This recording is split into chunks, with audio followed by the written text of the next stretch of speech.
Bueno, mis padres me han pedido el favor de que pudiera, el privilegio de poder venir a compartir la palabra del Señor.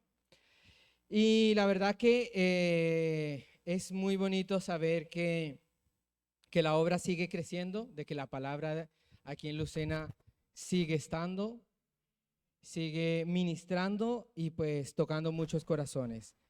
Hace unos 5, 6, 7 años, no 6 años que dejé Lucena para estar en Sevilla, pero estaba yo aquí congregándome y pues ver que la iglesia sigue y continúa bendiciendo es un gran alivio para nosotros como siervos de Dios.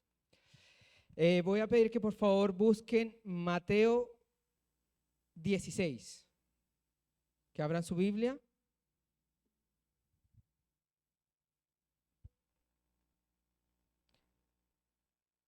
Mateo 16.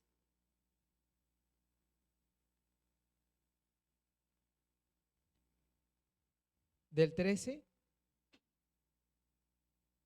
y ya vamos leyendo. Mateo 16, 13.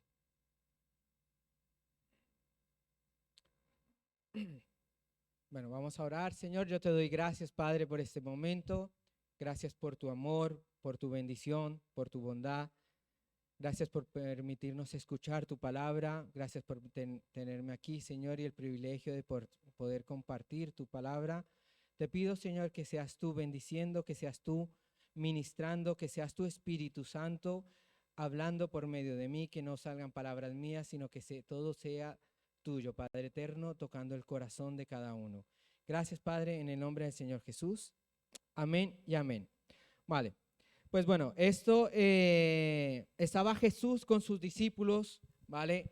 En Cesarea de Filipo, vamos a leer, dice, viniendo Jesús a la región de Cesarea de Filipo, preguntó a sus discípulos, diciendo, ¿quién dicen los hombres que es el Hijo del Hombre? Y ellos dijeron, unos, Juan el Bautista, otros, Elías, otros y otros, Jeremías o algunos de los profetas. Y él les dijo, vosotros, ¿quién decís que soy yo? Respondió Simón Pedro, dijo, tú eres el Cristo, el Hijo del Dios viviente.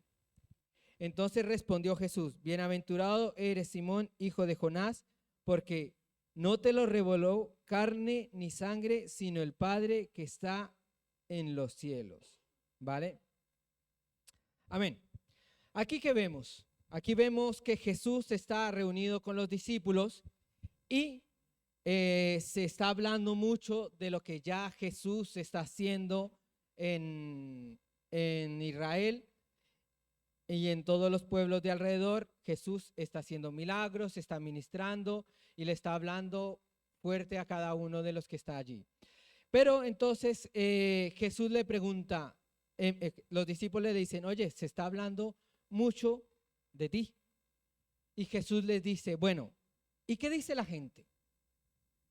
Y entonces ahí es cuando le responden, bueno, uno dice que es Juan el Bautista, otros dicen que eres un profeta. Y ahora les pregunta, ¿y ustedes quién dice que soy yo? ¿Vale?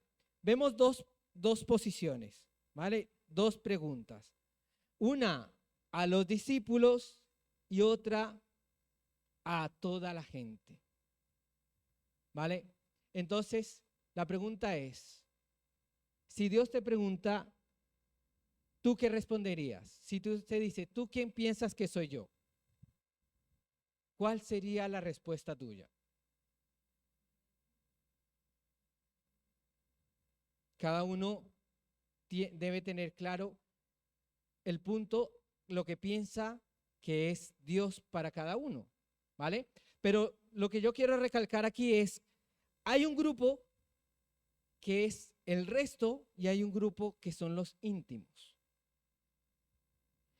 Y si seguimos el texto dice, a ustedes yo me les he revelado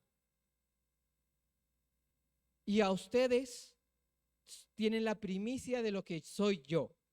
Y ustedes tienen que mantenerlo en silencio porque era el plan de Dios en ese momento. Entonces, ¿qué pasa?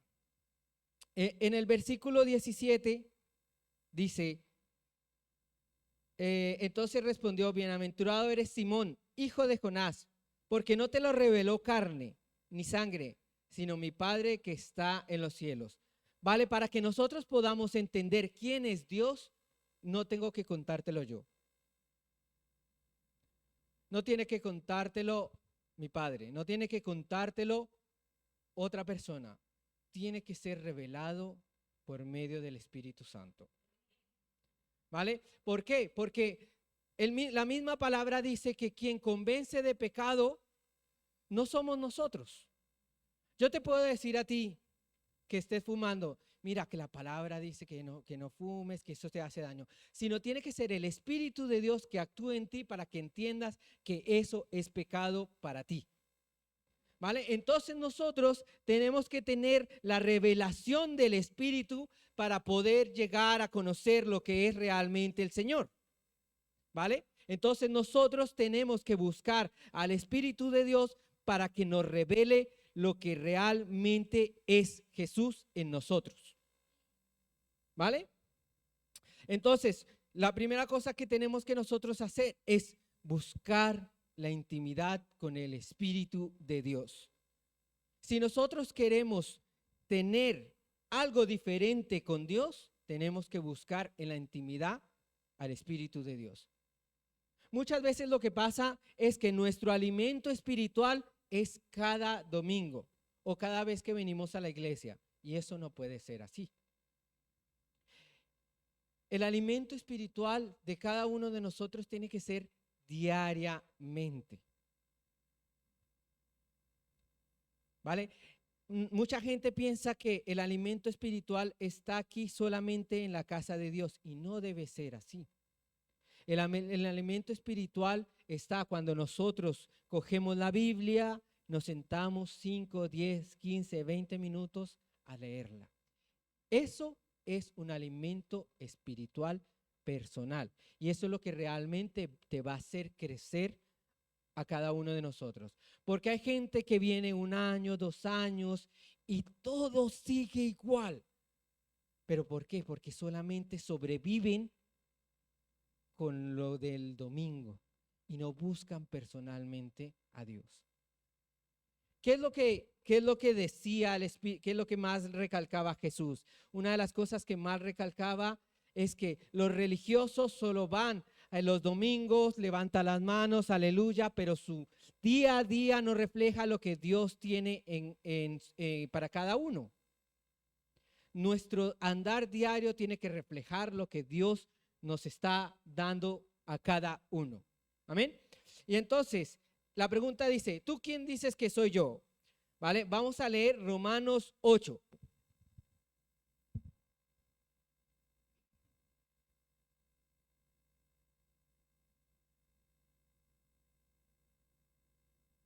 Vamos a comenzar en el 14.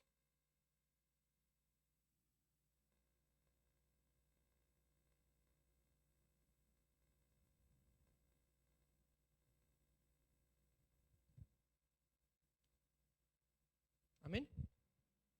Dice, porque todos los que son guiados por el Espíritu de Dios, estos son hijos de Dios.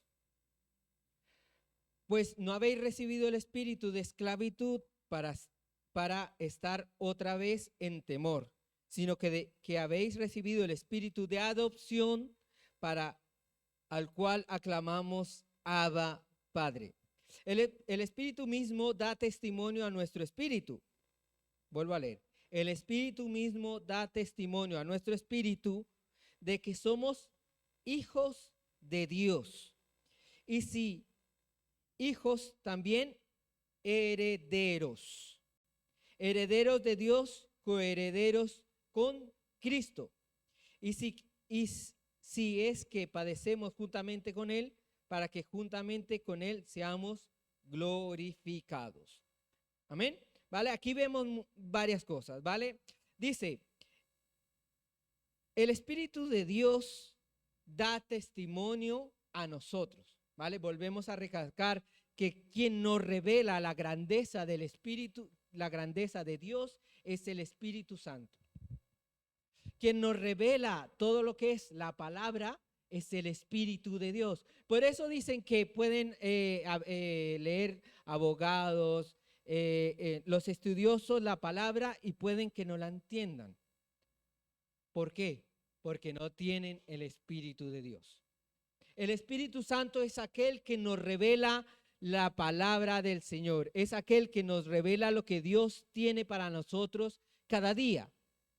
Y acá dice que el Espíritu da testimonio a nuestro espíritu y habéis recibido el Espíritu de adopción. Entonces, yo vengo a Dios, como dije al principio, Dios se es revelado a cada uno de nosotros. Y yo vengo a hablar de que Dios es nuestro Padre. ¿Vale? Dice, el Espíritu de adopción por el cual clamamos, Abba, Padre. ¿Vale? Y dice que nos iguala a Jesús, porque somos hijos igualmente como lo es Jesús. Somos coherederos juntamente con Él. ¿Ven? ¿Vale? Entonces, si nosotros aquí, este párrafo es tremendo, habla del Espíritu Santo y de lo que hacen nosotros en la vida. Y entonces yo recalco aquí lo que dice, que Él nos da el espíritu de adopción. Entonces, ¿qué es lo que Dios nos dice esta mañana? Dice, yo soy tu Padre. ¿Vale? Dios a nosotros nos revela que el día de hoy te está diciendo, yo soy tu Padre. ¿Vale? Nosotros tenemos que entender. ¿Cuál es el problema que pasa hoy en día? Que cuando nosotros decimos que Dios es nuestro Padre, nosotros lo igualamos a un Padre terrenal. Y no debe ser así. ¿Por qué? Porque muchas veces los padres terrenales son defectuosos. ¿Vale? No todas las familias, pero la gran mayoría puede encontrarse que en la sociedad de hoy el padre no llega a cumplir su función de padre. Y entonces cuando dicen, es que Dios es tu Padre, nosotros lo asimilamos al Padre que podemos haber tenido aquí en la tierra. Y no debe ser así. ¿Vale? En la sociedad de hoy, el hombre ha perdido su valor, pero también no solamente por todo alrededor, sino porque no ha llegado a cumplir su papel de padre con sus hijos. Muchas veces pensamos que un padre está solamente para traer dinero a la casa y no solamente es así. La función de padre, ahora yo lo asimilo totalmente diferente porque ya no soy hijo, sino soy padre. Y entonces he entendido que mi labor no solamente es traer el alimento a mi casa, sino también tener una relación emocional con mis niños. Entonces tenemos que entender que nuestro Padre espiritual, nuestro Padre Dios, está para nosotros tener esa intimidad con Él, esa relación con Él. Y entonces tú tienes que verlo a Él como un padre. Hoy hemos cantado 2 canciones, la primera y la última, bueno, la penúltima, que hablaba de que Dios es nuestro Padre. Y la primera decía que nosotros corríamos a los brazos del Padre. ¿Y realmente nosotros lo hacemos? Nosotros tenemos que coger la identidad que nos dio Cristo, la identidad de ser hijos de Dios. ¿Qué pasa? Todos sabemos lo que es la historia del hijo pródigo. El hijo pródigo fue aquel que le dijo al padre, mira, yo quiero todo mi dinero, lo que voy a heredar de ti, y yo me voy a ir. Sabemos, el hijo pródigo se gastó todo el dinero, le fue mal, cayó en la inmunda, como diría mi padre. Pero no nos vamos a centrar en el hijo menor. El hijo pródigo, la parábola del hijo pródigo también habla del hijo mayor. El hijo mayor se enfadó cuando el hijo menor volvió a casa y le dijo, es que tú has hecho una fiesta porque el hijo ha vuelto. Yo siempre he estado aquí y a mí no me has hecho ninguna fiesta. y le dice, es que todo lo mío es tuyo. Entonces, cuando dice que nosotros somos herederos y coherederos conjuntamente con Cristo, es que todo lo del Padre nos pertenece a nosotros. ¿Vale? Y entonces nosotros tenemos que tener la identidad de hijo y cogerlo de nuestro Padre. ¿Vale? Entonces, dice la palabra de Dios que nosotros debemos comportarnos como niños, ser como niños. ¿Vale? Mis niños, cuando tienen miedo, ellos corren hacia su padre o hacia su madre. Cuando se caen, salen corriendo hacia su padre o hacia su madre. ¿Por qué? Porque son realmente su abrigo, porque somos su refugio.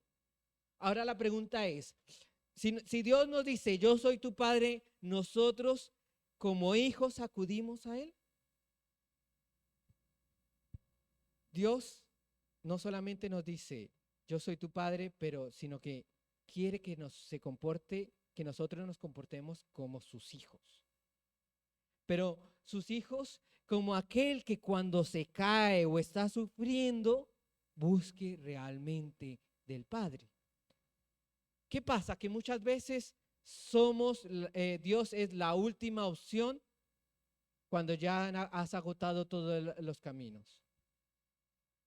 Estás sufriendo, pides la ayuda del amigo, la ayuda del familiar, pero nunca buscas a Dios. Dios está para ayudarte. Dios está para consolarte, ¿vale?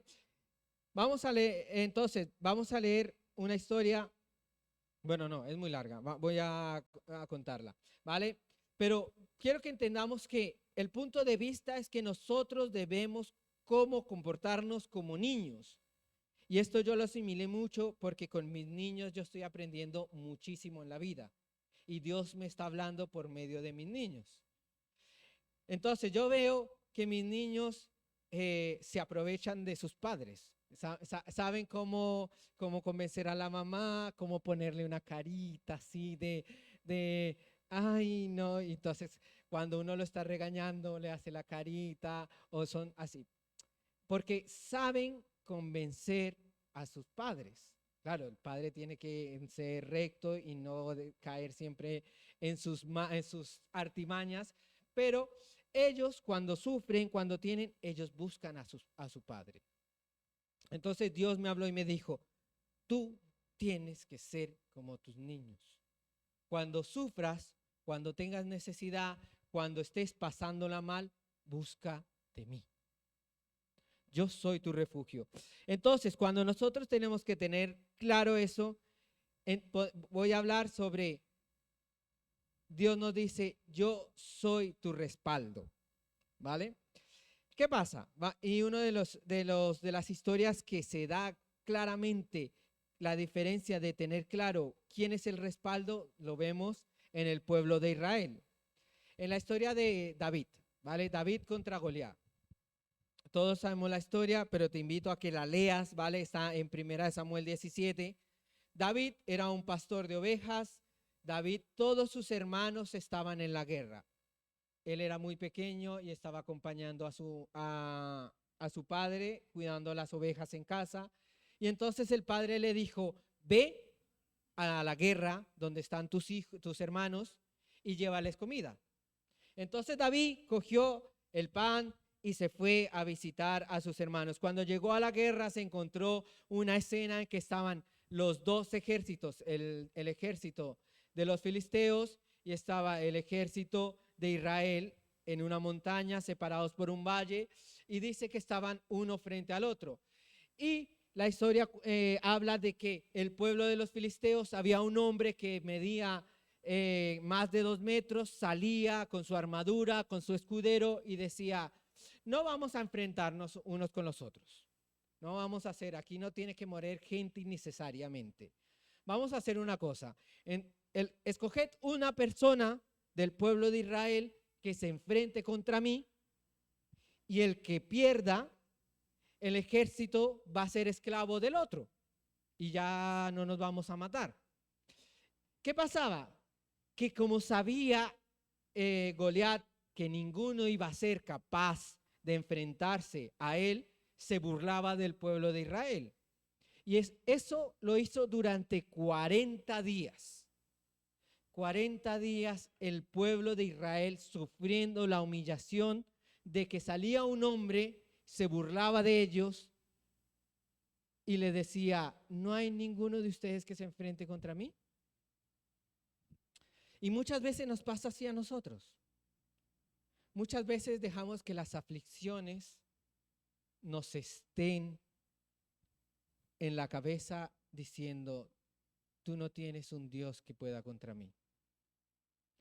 Muchas veces las aflicciones y los problemas vienen a nosotros y nosotros, en lugar de buscar el respaldo del Padre, dejamos que eso nos carcoma por dentro. Esas aflicciones que nosotros no vemos la salida y no vamos en busca del Padre. ¿Y qué pasaba? Al pueblo de Israel ninguno fue capaz de buscar el favor de Dios y enfrentarse a Goliat. Pero entonces llegó este niño David y vio lo que estaba pasando. Y voy a leer 3 versículos. El primero es, ponme primera de Samuel 17:26.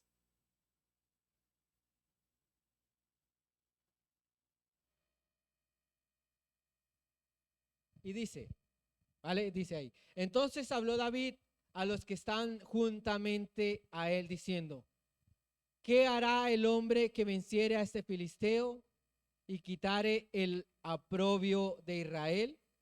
Porque ¿quién es este filisteo incircunciso para que provoque al escuadrón, a los escuadrones del Dios viviente? ¿Vale? Muestra lo último que dice. ¿Quién es este? O sea, menospreciando a Goliat, para que provoque a los escuadrones del Dios. O sea, David sabía que Goliat no era nadie frente al ejército de Dios. ¿Qué dice primera de Samuel 7:36? El 36, pónmelo, hermano. No, 17:36, el 36. Dice, estaba David hablando con Saúl, el rey. Dice, fuese león, fuese oso, tu siervo lo mataba. Y el filisteo incircunciso será como uno de ellos, porque ha provocado el ejército de Dios viviente. Y ponme el 45 y 46, versículo. Dice, entonces dijo David al filisteo, esto ya estaba frente en el campo de batalla, frente al filisteo. Dice, tú vienes a mí con espada y lanza y jabalina, mas yo vengo a ti en el nombre de Jehová de los ejércitos, el Dios de los escuadrones de Israel, a quien tú has provocado. ¿Vale? ¿Qué tenemos que tener en cuenta? David sabía quién era Dios. David tenía claro quién era el Señor y sabía que tenía el respaldo de Dios sobre todo.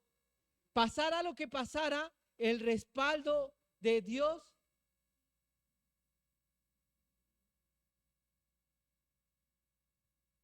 sabía que el respaldo de Dios estaba sobre él. ¿Qué tenemos que tener nosotros claro? Que el respaldo de Dios está sobre nosotros. ¿Somos hijos de Dios? Vale, si a mi niño le pasa algo, yo voy a ir a acudir en protección de él. Entonces tenemos que nosotros entender que Dios es nuestro respaldo y que venga lo que venga, Dios está con nosotros. ¿Vale? Entonces David sabía que él no se paró a mirar quién era el filisteo, qué grande era o qué armado estaba, sino que no miró a él, sino miró quién estaba con él. Dios, que era su padre. Y es lo que te está diciendo a ti en esta mañana. Dios es tu padre y yo soy tu respaldo. Pero ¿qué tiene que tener? ¿Qué tiene que tener claro? La claridad de que Él es su respaldo. había un ejército, el ejército creo que eran más de 10,000 personas del pueblo de Israel. Habían 10,000 personas que sabían que Dios era el Padre, pero no lo tenían claro. No tenían la certeza del respaldo de Dios. Cualquiera de ellos que se levantara y se enfrentara al filisteo iba a ser capaz de vencerlo porque no era él, sino era el Dios quien lo iba a vencer. Entonces, Dios te dice a ti lo mismo esta mañana. Él está esperando que tú te levantes y entiendas cuál es el respaldo de Dios y no mires en la dificultad que tienes enfrente. ¿Qué pasó? Vamos a ver otra historia. La mujer samaritana. No la leemos porque es grande, pero la mujer samaritana no, perdón, la mujer de flujo de sangre. Había una mujer que tenía una enfermedad, básicamente que tenía, hablando, la regla continuamente. Ella sufría de flujo de sangre. Y hablaba de que esta mujer había gastado todo su dinero en médicos, en curanderos, en brujos, en todo lo que encontraba para curar esa enfermedad. Y no era sana. Entonces se enteró de que había un profeta que estaba diciendo que era el Mesías, era el Hijo de Dios. Y entonces ella dijo, Él es el único que puede curarme. Entonces, esta mujer, leemos la historia, se acercaba, en medio de la multitud se acercó y tocó el manto de Dios, ¿vale? Y nosotros la vemos como la historia como muy fácil, como la mujer nomás simplemente aprovechó un descuido. Mira, la mujer en la cultura judía, y más en ese tiempo que era la arraigada, la mujer cuando tiene la regla se considera impura. Y esta mujer no puede tocar a nadie, porque todo lo que toque esta mujer es impuro. Entonces, la mujer cuando tiene la regla tiene que estar en su casa sin que salga. ¿Por qué? Porque todo lo que ella toque va a ser impuro como lo es ella. Se considera una mujer impura, repudiada.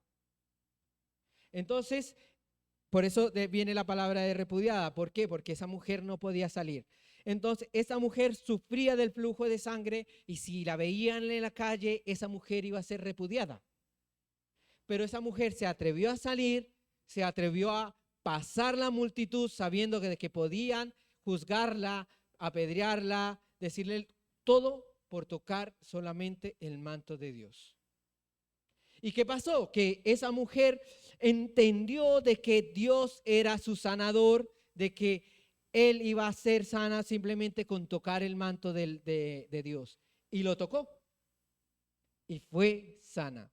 Pero no solamente vino la sanidad de ella, sino que dice que Jesús se volteó y dijo, alguien me tocó. Y todos los discípulos decían, pero, a ver, Jesús, te estás dando cuenta que todo el mundo te está golpeando, de que está difícil caminar, de que no podemos abrirte campo porque está la multitud y vienes tú y dices que alguien te tocó. Y dice, no, el Espíritu de Dios salió de mí. ¿Qué fue lo que hizo que el Espíritu de Dios saliera? La fe de esta mujer. Esta mujer tenía claro que Dios la iba a sanar por medio de su Hijo que era Cristo. La seguridad de que tocar simplemente el manto iba a ser sana fue lo que realmente hizo que fuera sana. Si nosotros no tenemos la seguridad de que Dios es nuestro Padre, Dios no nos va a proteger, Dios no nos va a sanar. Si nosotros dudamos y la carne nos comportamos como la carne y no como el Espíritu, Dios no va a tener en cuenta nuestras acciones. Entonces Jesús sanó a esta mujer Y después dice, vamos a ver, por último, vamos a leer Mateo 6, versículo 25.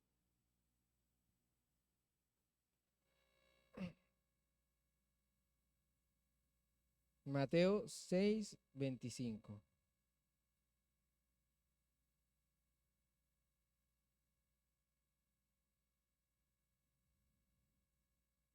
Amén.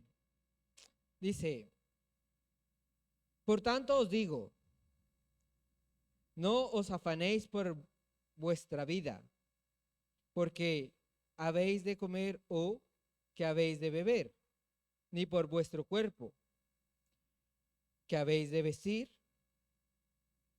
¿No es la vida más que el alimento y el cuerpo más que el vestido? Mira las aves del cielo, que no siembran, ni ciegan, ni recogen en los graneros, y vuestro Padre Celestial las alimenta. ¿No valéis vosotros mucho más que ellas? ¿Y quién de vosotros podrá, por mucho que se afane, añadir a su estatura un codo? Y por el vestido, ¿por qué os afanáis? Considerad los lirios del campo, cómo crecen, no trabajan, ni hilan, pero os digo que ni aun Salomón con toda su gloria se vistió así como uno de ellos. Y si la hierba del campo, que no es y mañana se echa al horno, Dios la viste así. ¿Y no hará mucho más a vosotros, hombres de poca fe? Y el 31 dice, no os afanéis pues diciendo, ¿qué comeremos o qué beberemos o qué vestiremos? Porque los gentiles buscan todas estas cosas. Repito, porque los gentiles buscan todas estas cosas. Pero vuestro Padre Celestial sabe que tenéis necesidad de todas estas cosas.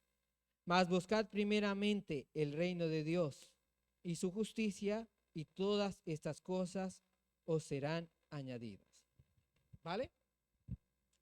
¿Qué tenemos que tener claro? Mira, mis niños no se preocupan por qué van a comer esta noche, sino ellos saben que la mamá o el papá le darán esta noche. Mis niños no se preocupan por qué se van a vestir mañana. Ellos saben que su padre y su madre mañana le tendrán la ropa. Pero nosotros no vemos así a Dios. Nosotros vivimos afanados por la economía de hoy, de mañana, de un futuro. No estoy diciendo que con esto, no, yo ya no trabajo, me dedico en mi casa y que me llueva el alimento. No se trata de eso. No se trata de que nosotros, nuestro primer agobio sea el dinero. Eso es lo que está mal. De que colocamos primeramente nuestro afán hacia qué voy a obtener, a nuestro afán a quiero estar con el Señor. Si nuestro primer afán es que voy a pensar en pagar la deuda, en comprarme un coche, comprarme una casa, tengo que buscar otro trabajo y más trabajo, y no ponemos nuestro afán en buscar a Dios, ese es un error. La palabra deja claro que cada uno es merecedor de su trabajo, que cada uno debe recibir el salario de lo que trabajó. Eso está claro. Entonces no podemos decir, es que en la iglesia me dijeron que no debo trabajar. No. Cada uno tiene que trabajar. Pero su afán no debe estar en buscar el dinero. Porque muchas veces la prioridad es buscar, es que tengo que comprar, tengo que mandar dinero, y olvidamos que realmente nuestro proveedor es Dios. ¿De quién es el dueño del oro y de la plata? El Señor. ¿Y quién es heredero de eso? Nosotros, como sus hijos. O sea, que básicamente está traduciendo que nosotros somos dueños del oro y de la plata por medio de Cristo. ¿Vale? No tenemos que olvidar eso, porque la palabra en Filipenses 4:13 dice, todo lo puedo en Cristo que me fortalece. Y entonces nos quedamos, todo lo puedo, todo lo puedo, todo lo puedo, todo lo puedo, y nos olvidamos que dice que es en Cristo. ¿Vale? Que nos fortalece. ¿Qué está diciendo? Que aunque venga la lucha, aunque venga la dificultad, aunque venga el agobio, todo lo podemos sobrellevar, porque es Cristo quien nos fortalece. Aunque vengan las dificultades, nosotros podemos seguir adelante. Sí. ¿Por qué? Porque Cristo nos fortalece. Entonces, como tal, nosotros debemos ser niños. Nosotros debemos comportarnos como niños para buscar siempre a nuestro Padre. Amén. Entonces, ¿quién debe buscar del Señor? Nosotros. Pero nuestra mirada muchas veces no solamente está puesto en el afán de alrededor, sino en lo que hacen los demás. Es que la hermana de la iglesia, ella no ora, no busca, ella está en pecado. Eso, les cuento un secreto. El Señor nos va a pedir cuentas a cada uno personalmente. Cuando estén juzgando a aquella, tú no vas a estar ahí mirando para que decís, Jesús, es que ella hacía esto. No, Jesús te va a pedir a ti cuentas de lo que tú haces. Entonces, Dios te está diciendo, hoy te vuelve a repetir, yo soy tu padre, ¿cómo te debes comportar? Como un hijo. Correr al abrigo del Padre. Amén. Entonces, para terminar, me gustaría que nos pusiéramos en pie. Vamos a orar. Vamos a terminar en oración. La palabra de hoy es cortita, pero creo que ha sido sustanciosa. Señor, te damos gracias, Padre, por este momento. Gracias, Padre, porque tú estás con nosotros. Gracias, Padre, porque cada momento tú nos hablas, Señor. Cada momento tú nos guías, porque tú nos has dejado al Espíritu Santo para que nosotros tengamos convivencia con Él y nos muestre el camino que debemos seguir. Ayúdanos, Padre eterno, a buscar de ti diariamente